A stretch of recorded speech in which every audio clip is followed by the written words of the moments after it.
uzidi kubarikiwa.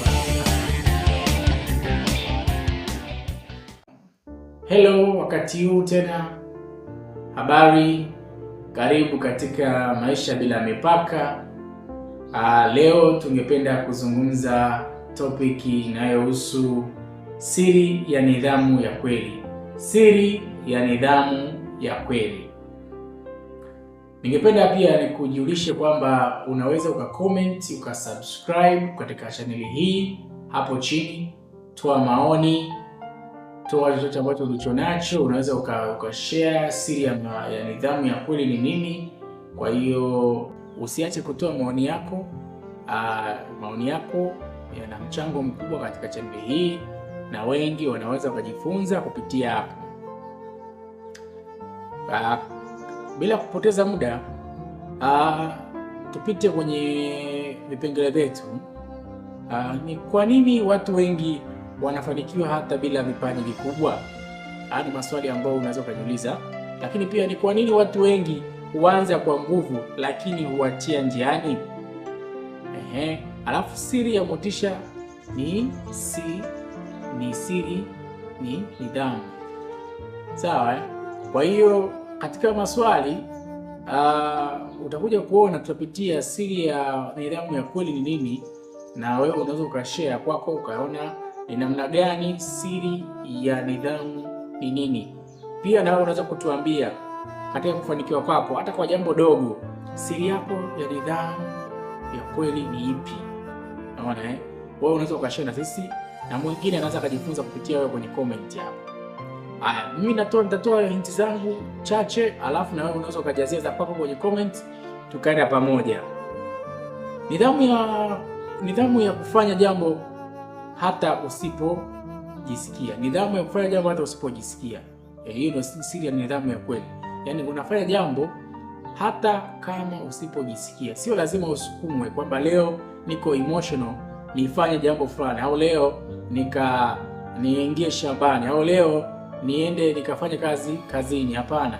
Yaani siri ya nidhamu ya kweli ni ile siri ambayo unafanya jambo hata kama hutaki kulifanya. Mwili wako unaona kabisa hii hali haikubali kabisa kufanya ile jambo, lakini akili yako inakutuma ukalifanya ile jambo. Ndio maana unaona watu wengi husubiri hamasa. Sasa ukisubiri hamasa, mara nyingi unasubiri mpaka uwe motivated.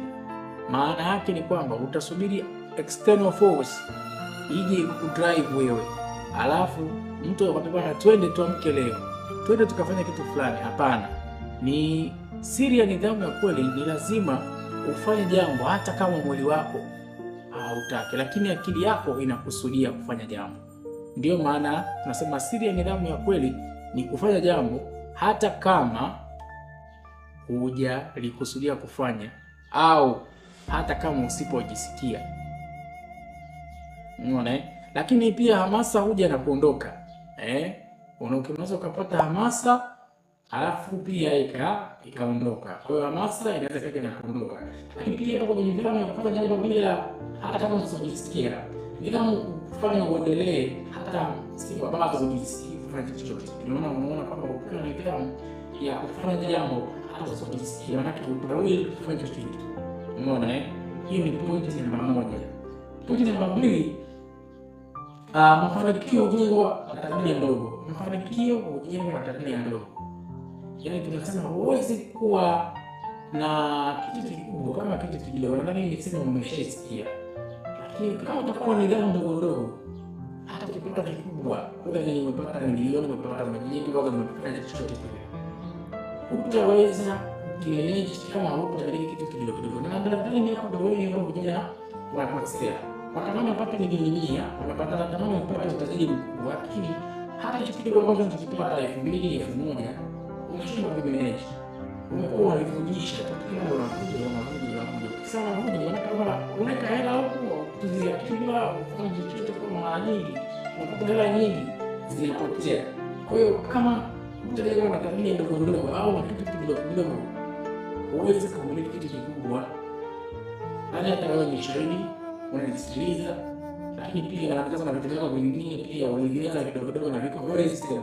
Na vingine unaanza kwa popo, lakini unashindwa kuendelea na kumanage na kufanya consistency, kwa sababu Umeanza kwa ajili ya kubwa, lakini ile ya kubwa hujui kisini na kutembelea.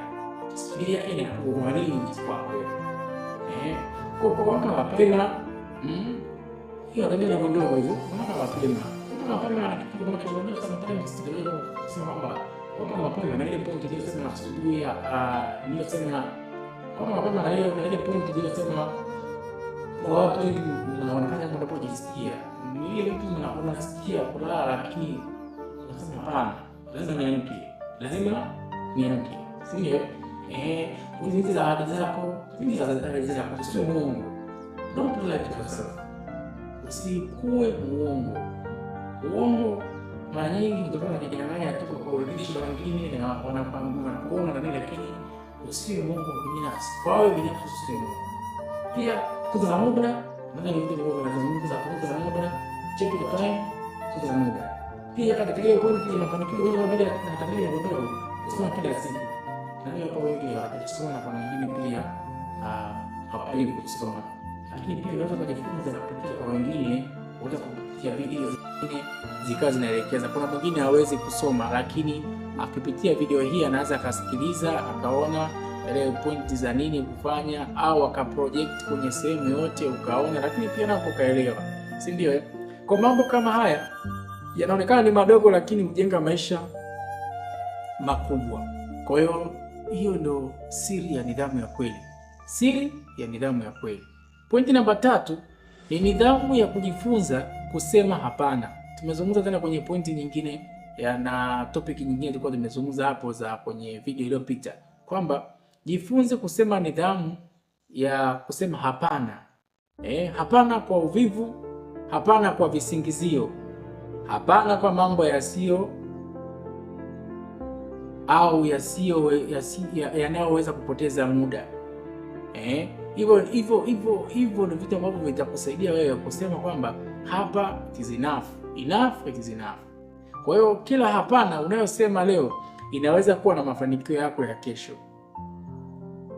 Kila hapana unayosema leo unaweza kuwa ni mafanikio yako ya kesho. Pia hinti namba 4, nidhamu huzaa uhuru. Watu wengi hudhani nidhamu ni kifungo. Ukweli ni kwamba nidhamu hiyo ndio huleta uhuru. Utajisikia uko na amani. Unafanya jambo kwa sio kama unavyojisikia. Hata kama ujisikii, unaona kwamba unajisikia kwamba uko huru kufanya kitu fulani. Na utakuwa na muda nacho. Utakuwa na kiheshimu. Umeona Hiyo ndio nidhamu za uhuru. Uhuru pia wa kifedha, uhuru wa mawazo, uhuru wa kuishi maisha bora. Vyote hivyo huchangia, nidhamu huchangia kuleta uhuru. Unakuwa na ile uwanja mpana ambao unaweza ukazungumka. Umeamka asubuhi, umefanya vitu vyako, umemaliza saa 4, una time nyingine, una time na kurelax, una relax. Vitu vyote umevipangia kwenye muda wako. Kwa hiyo unajikuta vitu vyako vyote vinaenda kwenye according to your order. Unafanya kitu ambacho kiko kwenye logistic yako, yani kwenye halmashauri ya ubongo wako. Unachokifikiri na umeona ni sahihi, hata kama mwili wako kuna saa ulilazimisha ukao unakataa. Maana yake matokeo hapo mbeleni yatakuja kuwa ni mazuri. Pia usisubiri ukamilifu.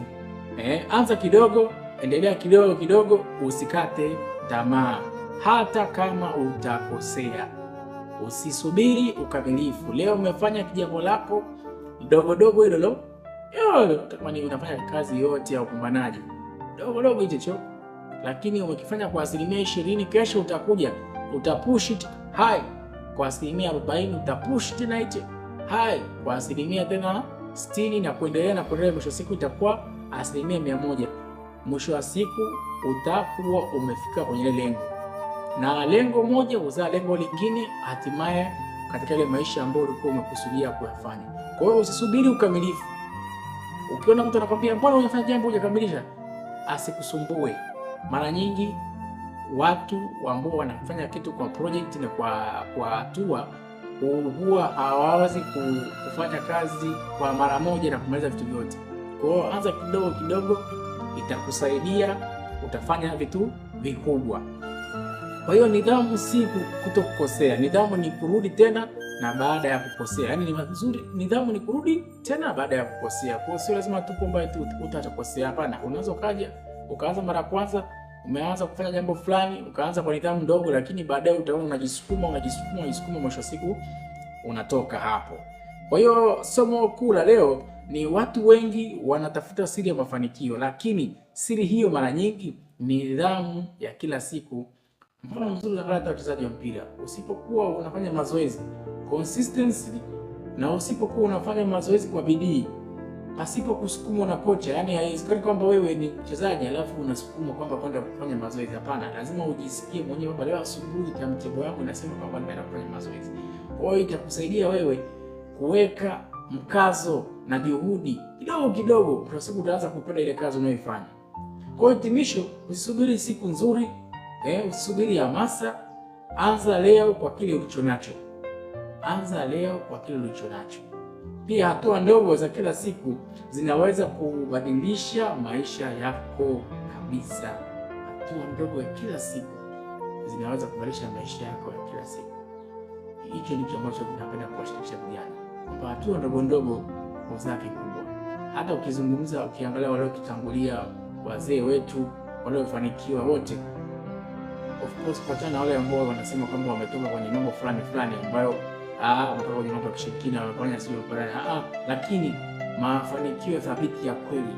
Mimi napenda kuchukua kama mchezaji anaanza hajui kipaji chake ni cha kawaida sana, lakini akatia jitihada. Msimu wa kwanza ukamwona anafanya vizuri, msimu wa pili ukaona anafanya vizuri, akawa kwenye peak sana, lakini baadaye umri unavyozidi kumtupa akapunguza ile consistency na nidhamu, unaweza kushangaa anaanza kuflop.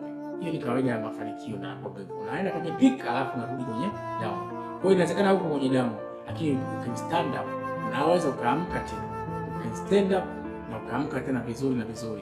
Kwa hiyo kumbuka, motisha inaweza kukuanzishia safari, lakini nidhamu ndiyo itakayo kufikisha mwisho. Jifunze kuwa badilika. Kwa hiyo motisha, yani sio lazima usikie video hii ndio uanze kumotivate. Hapana. Inaweza kama motisha ikakusaidia wewe kuboost kwamba hii ndio njia ya kwenda, lakini nidhamu ya kweli na ile consistency ya nidhamu ya kweli ndio itakusaidia kutoka kwenye hapo ulipo. Kwa hiyo hauko peke yako, kuna wengine wanasumbuka hivyo. Vijana situendelea kustruggle hivyo, lakini haimaanishi kwamba mtu akiwa kwenye changamoto akati tamaa. Hapana, lazima aitie nidhamu ya kweli, aamini mafanikio hafanyi, na akishaamini anaweza kufanya kwa namna nyingine, lazima atafanikiwa, si ndivyo? Kwa mimi napenda kukushirikisha vijana na mtu yote ambaye unaweza ukanisikiliza hii SMS kati.